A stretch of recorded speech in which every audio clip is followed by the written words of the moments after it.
And today's talk is about the worthiness quotient. And it's so interesting that the opening song that Rachel picked was to love us just the way we are, internally ourselves, without any kind of judgment, to change us, to fix us.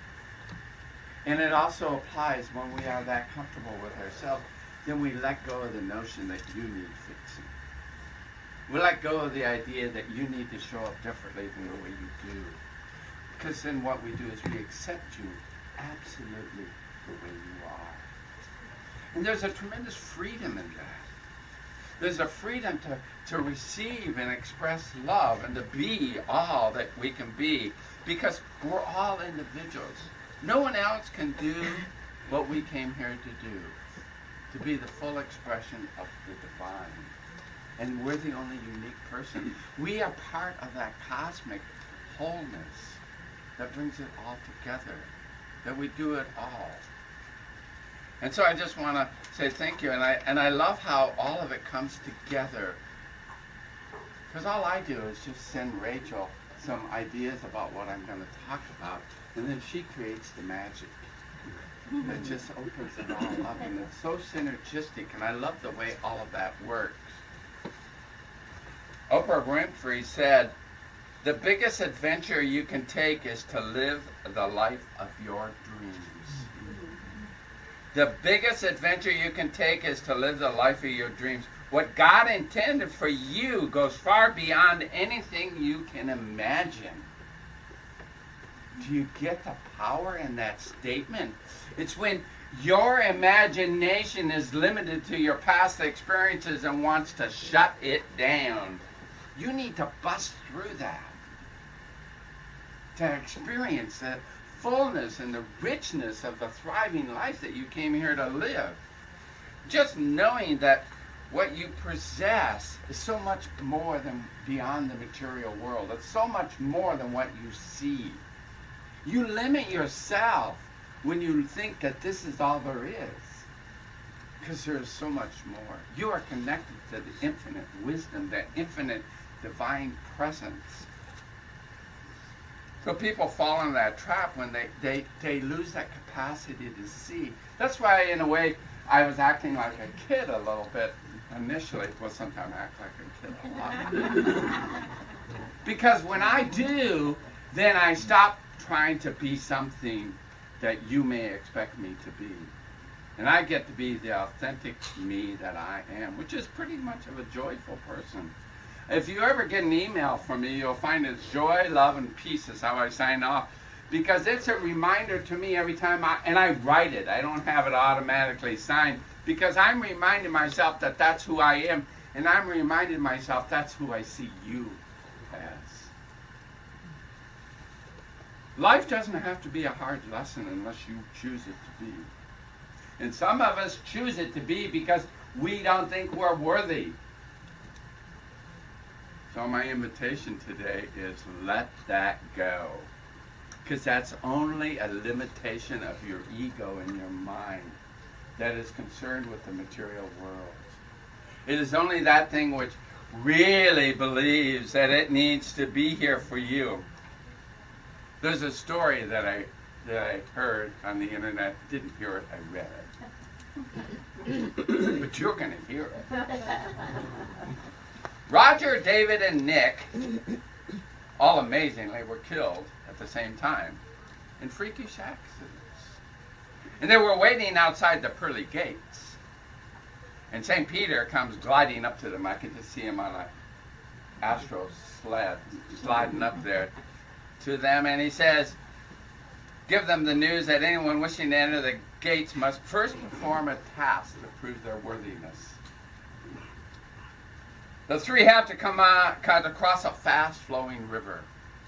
They all stroll to the bank and look into the icy torrent, and each stepping forward about 5 feet from each other. Nick immediately sinks and drowns, and he is washed away. Roger and Dave both walk across the surface of the water and safely reach the other side and the entrance to heaven. And Dave looks guilty at Roger and says, do you think we should have told him about the stepping stone? And Roger looks back, puzzled, and says, what stepping stone? That is the invitation for you to realize you don't need stepping stones. You might need to see the stepping stones until you have the faith to know that you don't need stepping stones. It's kind of like the halfway point. But when you realize that you don't even need stepping stones to cross the river, that the infinite is at your beck and call to deliver the good to you, that you are worthy to receive it all, then you too can step across the raging icy cold torrent of life, feeling safe passage. And it's all up to you, and it's all up to us. It's up to our frame of reference, our mind, and how we see the universe. And when we see it as unlimited, that majestic life for us, a playground, if you will, then we can play in it. You know, the Halloween is just a lot of scary monsters that all make believe. And that's life too. And some of us think that that's real. So the opportunity is to realize that all of that stuff, they're just characters in a play that you made up, that you're writing about your life. It's Freddy on 13th Street or whatever that scary movie is. I won't watch it. That's why I don't know the name of it. I don't do violence. So James Allen said, the oak sleeps in the acorn. The oak sleeps in the acorn. The bird waits in the egg. And in the highest vision of the soul, a waking angel stirs. So take that in and know that is waiting for you. That is your birthright. You are the resting in the divine. You are that worthiness that is only you.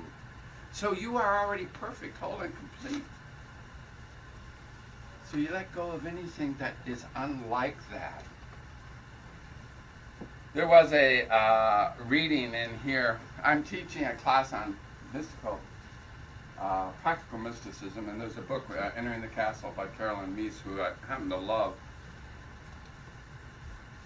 And I wanted to read a story in there because I wanted you to get the essence of it, because it touched me, because it is what some of us use our internal judgments to limit ourselves, because we don't see the gift that we are, and we're all a gift. Your ordinary skills can be transformed into cosmic ones. A former nurse named Karen loved to sing, but did not have a beautiful voice. She barely had a voice at all, in fact. Not true here. She was at the hospital visiting her daughter, who had just given birth to her first grandchild, when she was quite taken by a desire to walk around the hospital floor and check out the other babies. She came upon a very young woman by herself with her newborn, obviously terrified of being a new mother. The woman was panicking because she could not calm her infant and was convincing herself that her baby was not bonding to her. Karen walked into the room and asked if she could help.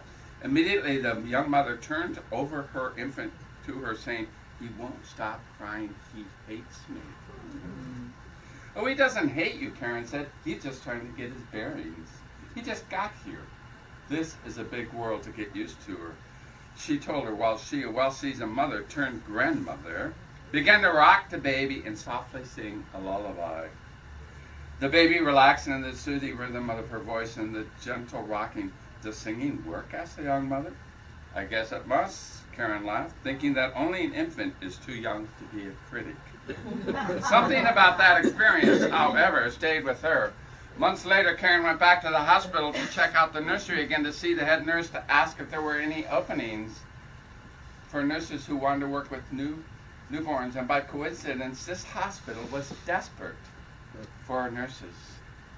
She started the next week in the nursery holding emergency care infants and singing to them.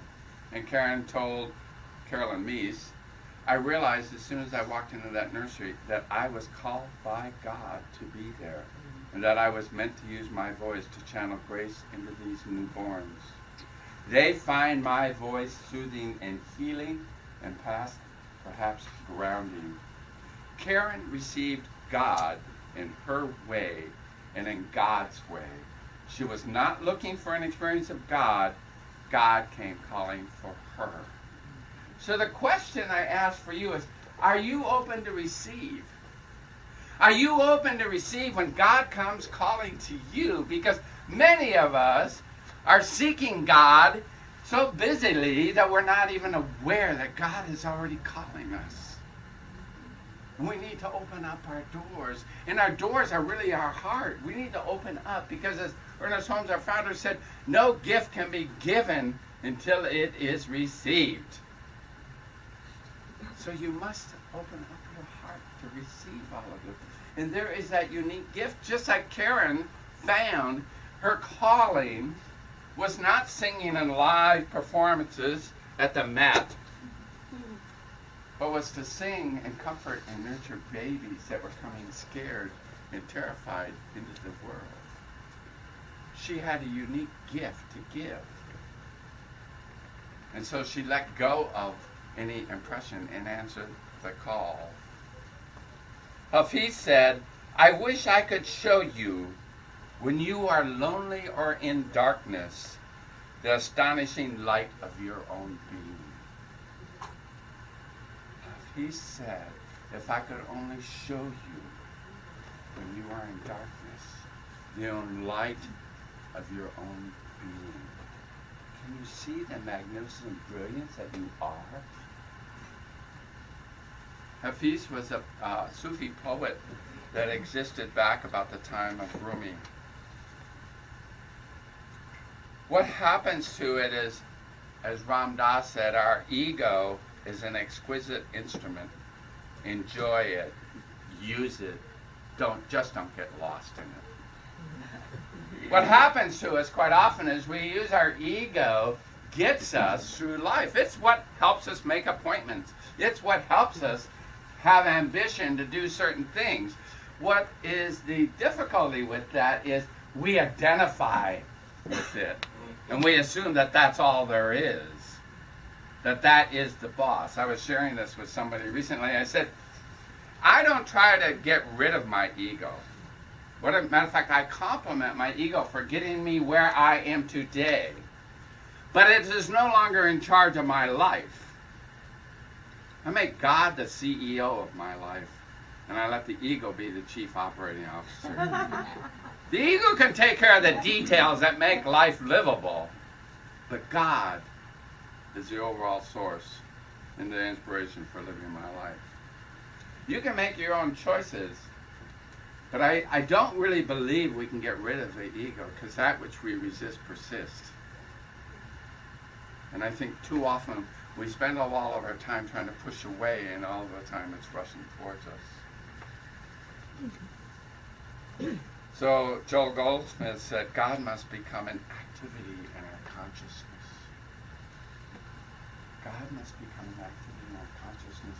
It's about the fact that eventually we move into that state where we don't make a separation between God being in our life. God doesn't just show up at 10 o'clock on Sunday morning at the Creative Center for Spiritual Living.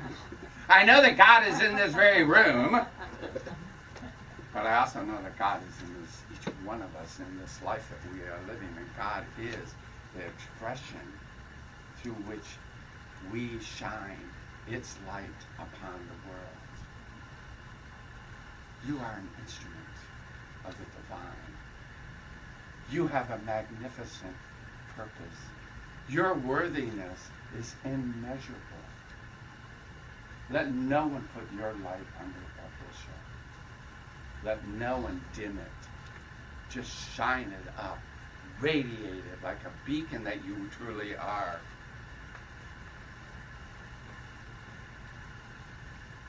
People are often led to search for the kingdom of God because of some human challenge. That's why many of us get into religious science.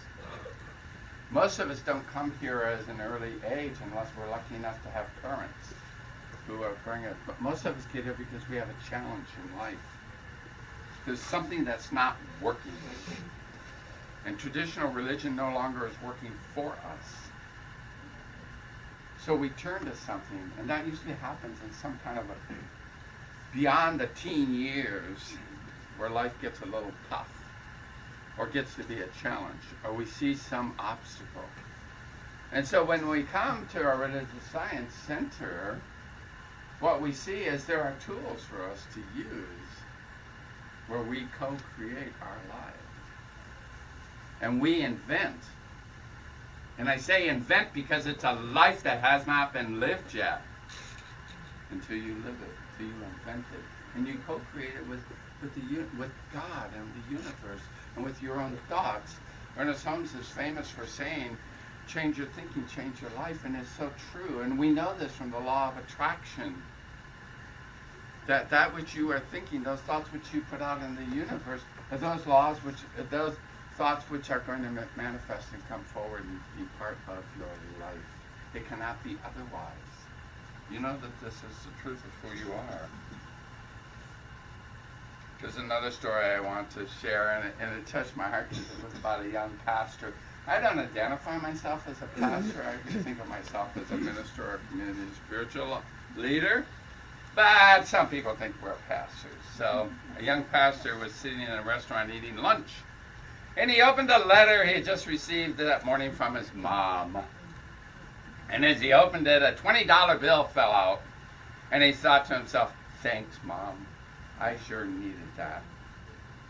And as he finished the meal, he noticed a beggar outside on the sidewalk, leaning against a light post. And thinking that the poor man probably could use the $20 more than he could, he crossed out the name on the envelope and wrote across in large letters, persevere. And then, to not be so noticeable, he tucked it underneath his arm, and he walked by the beggar. He just dropped it into the hat, and he walked on. And the man picked it up, and he read the message, and he smiled.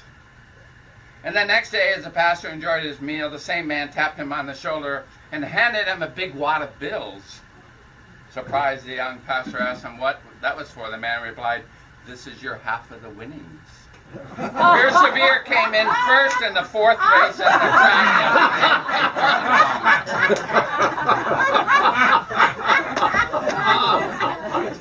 track. You do not know.